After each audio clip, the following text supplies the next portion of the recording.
김민하 기자 어서 오세요. 안녕하세요. 첫 번째 항목은 제 머리 못 깎는 검찰입니다. 무슨 말이죠? 문재인 대통령이 검찰개혁이 무엇보다 중요하다라면서 과거의 검찰은 잘못을 스스로 고쳐내지 못했기 때문에 특히 공수처 설치가 의미가 있다. 이렇게 발언을 해서 제가 이렇게 정리를 해봤는데요. 이 공수처 출범으로 해방 이후 처음 형사사법체계가 바뀌는 것이라는 점에서도 의미가 있고 수사 기소에 있어서 성역을 없애고 국가사정기관을 바로잡는 것도 필요하다. 이런 평가도 대통령이 했다라고 합니다. 어디서 이런 발언을 했어요? 오늘 문재인 대통령이 청와대에서 정세균 국무총리와 추미애 법무부 장관, 진영 행정안전부 장관으로부터 권력기관 개혁 후속 조치에 대한 이제 업무 보고를 받은 건데요. 애초에 이 일정은 어제 오후까지는 공개가 되지 않은 상태였고 또 일정이 공개된 상태에서도 이 보고 주제가 뭐냐 이것도 이제 공지가 안 됐던 상황이었다고 합니다. 예. 그래서 지금 신종 코로나 바이러스 등의 다른 이제 현안들이 있는 상황에서 국무총리, 법무부 장관, 행정안전부 장관 이렇게 3명에게 비공개로 대통령의 보고를 받은 것은 좀 이례적인 사례다 이렇게 볼 수가 있겠죠. 네. 그러니까 여기가 공수처 앞으로 어떻게 설치할지 계획에 대한 보고를 받은 그건가 보죠? 그렇습니다. 공수처 설치, 검경 사건 조정, 그다음에 경찰 개혁에 쭉 이제 연관된 문제들을 다 보고를 한 것인데요.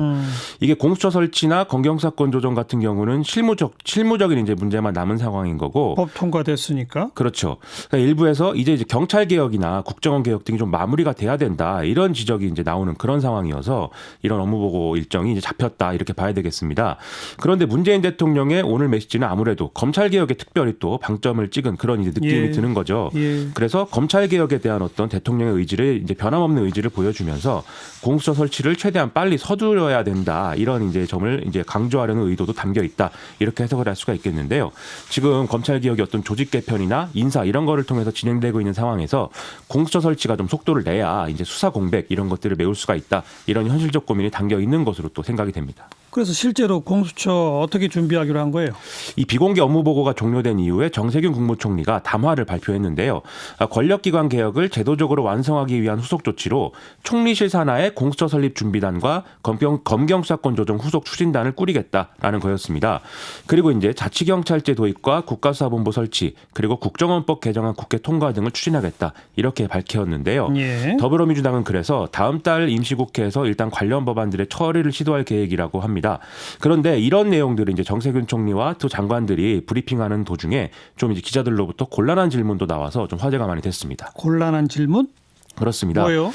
이 세계일보가 리서치앤리서치에 의뢰해서 진행한 차기 대통령 적합도 여론조사 결과가 보도가 됐는데 예. 이걸 보니까 윤석열 검찰총장이 황교안 자유한국당 대표를 근소한 차이로 제치고 이제 2위를 차지했다 이런 내용이죠. 맞아요. 그래서 이에 대해서 기자들이 추미애 법무부 장관에게 어떻게 생각하냐 이렇게 질문을 했는데 추미애 장관은 그냥 이제 웃었다 이런 얘기고요. 또 검찰이 법무부의 검찰개혁 작업에 대해서 지금 여러모로 반발하고 있다 이렇게 해석들을 하고 있는데 이건 어떻게 보느냐 이렇게 질문을 하니까 추미애 장관이 그건 잘못 알려진 사실이다. 윤석열 총장도 이 개혁은 국민의 뜻이라는 걸 이해하고 있고 또 검찰이 개혁에 동참하겠다는 것을 분명히 약속한 바도 있다. 이렇게 또 설명을 하는 모습을 보였습니다. 예. 그래서 이전에 검찰총장이 명을 거역했다거나 또는 이제 감찰을 시사하는 이런 분위기와는 좀 기류가 달라진 것으로도 볼 수 있는 그런 대목이었습니다. 그나저나 방금 소개한 그 여론조사 결과는 오늘 아주 화제였어요. 그죠? 그렇습니다. 네. 어떻게 봐야 될까요, 그거?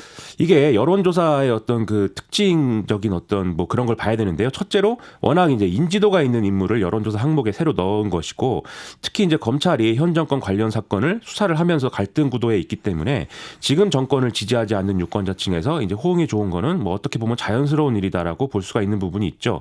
그리고 둘째로 황교안 자유한국당 대표가 이제 보수 야권 전체의 어떤 확고한 지지를 또 받고 있지 못하는 상황이기 때문에 여기 이제 일종의 대항마로서 또 선택된 이런 부분도 있을 것 같고요. 예. 셋째로 좀 이런 걸 떠나서 이제 굳이 그래도 어떤 의미를 찾아보자면은 아무래도 공정성에 대한 열망이나 이런 게 좀 작용한 상황이 될 수가 있다 이렇게 볼 수가 있겠습니다. 공정성? 그렇습니다. 그러니까 지금 권력을 향해서도 윤석열 총장이 잘하고 있다 이렇게 보는 사람들이 있다는 거죠?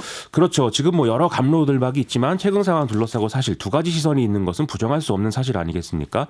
한쪽은 검찰이 이제 개혁에 저항하고 조직의 힘을 유지하기 위해서 현 정권 관계자들을 과도하게 수사하고 있다 이렇게 보는 거고 다른 한쪽은 이 정권이 검찰이 상대 상대편을 가혹하게 수사할 때는 뭐 박수를 치다가 자신들이 수사 대상이 되니까 조직적인 방해에 나서고 있다 뭐 이렇게 보는 시각이 또 있는 거죠.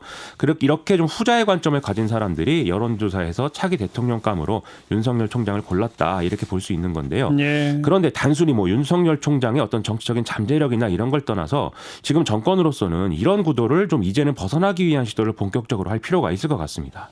어떤 시도를 어떻게 한다는 거예요? 첫째로 이제 이런저런 잡음이 나오는 것까지는 어쩔 수 없는데 정권이 검찰과 어떤 직접적으로 충돌하는 구도를 일부러 확대 재생산할 필요는 없다는 거거든요. 그래서 최근에 이제 임종석 전 실장이 검찰의 기획수사가 의심된다, 굳이 이렇게 성토한 것이라든지 최강욱 청와대 공직기관 비서관이 자기가 기소된 것에 대해서 뭐 공수처에서 검찰의 기소 과정을 들여다보게 될 것이다 이렇게 얘기한 것들은 사실 종합적으로 장기적으로는 좋지 않은 영향이 좀 있을 것으로 생각이 됩니다. 그래서 이런 것들은 앞으로 추가로 이제 이런 모습을 보여줄 필요는 없는 것 같고, 둘째로 검찰 개혁이 수사를 무마하기 위한 게 아니라 권력기관 개혁의 연속선상에 있다. 이걸 좀 설득력 있게 계속 보여줘야 될 필요가 있는 것 같습니다. 이를 위해서도 오늘 밝힌 대로 경찰 개혁 그리고 국정원 개혁의 어떤 마무리 이런 게 절실히 필요한 건데요. 지금 총리실 산하에 준비기구가 설치됐기 때문에 앞으로 좀 정세균 총리가 키를 잡고 나갈 가능성이 커진 건데, 이 문제에 대해서 청와대가 직접 이제 언급을 하는 그런 것보다는 정세균 총리가 중심을 잡는 게 여러모로 지금 상황에서 바람직하지 않나 이런 생각을 했습니다. 시사회기 두 번째 항목은요. 결국 시작된 남매의 난입니다. 한진그룹. 그렇습니다. 오는 3월 한진그룹의 지주회사 격인 한진칼 주주총회가 이제 진행이 되는데요. 여기서 조원태 한진그룹 회장의 연임 안건이 다뤄지게 됩니다. 그런데 오늘 행동주의 사모펀드 KCGI가 조현아 전 대한항공 부사장, 반도건설 등과 지분 공동보유 계약을 체결했다 이렇게 공시를 했는데요. 예. 이렇게 되면 이제 조현아 전 부사장이 그룹의 경영권을 놓고 동생인 조원태 한진그룹 회장과 일전을 벌이는 그런 모양새가 된다고 해서 이것도 이제 화제였습니다. 이렇게 3자가 계약을 체결한 명분은 뭐죠? 이 공동 입장문을 통해서 이걸 설명을 했는데, 대한항공을 비롯해서 한진그룹 경영 상황이 지금 위기인데 현재 경영진은 이걸 이제 바로잡을 수가 없다는 점에 각자 공감했다는 거거든요. 그래서 전문 경영인 제도의 도입을 포함해서 기존의 어떤 경영 방식을 바꿔야 되고 그걸 통해서 주주 가치를 제고시키겠다 뭐 이런 얘기였습니다. 근데 이거는 KCGI가 꾸준히 또 제기해온 이런 내용인데요. 즉 조현아 전 부사장이 KCGI의 주장에 공감을 하면서 계약 체결이 가능해졌다 이렇게 볼 수 있다는 것이죠. 만일 이런 입장들이 관철이 된다면 오너 일가가 경영 일선에서 모두 물러나는 결과가 될 수가 있습니다. 지금 지분 분포 어떻게 돼요? 이 KCGI가 보유한 한진칼 지분은 17%를 좀 넘기는 수준인데요. 조현아 전 부사장이 이제 6.5%, 반도건설이 8.2% 정도를 보유하고 있기 때문에 다 합치면 32%를 조금 넘는 수준이 됩니다. 그에 반해서 이제 조원태 회장 쪽 우호 지분은 조현아 전 부사장을 제외한 오너가가 가진 거 다 합치면은 22.5% 정도고, 델타항공 10% 등을 합치면 32.45% 정도로 추산돼서 좀 대등한 수준의 대결 구도가 만들어진 건데, 오너 일가가 다 조원태 회장 편이냐 이건 좀 두고 봐야 될 것 같습니다. 현재까지는 아무튼 32.45 대 32. 뭐 얼마 거의 그렇습니다. 똑같군요. 그렇습니다. 아슬아슬한데 좀 더 봅시다. 수고하셨어요. 고맙습니다. 김민아 기자였어요.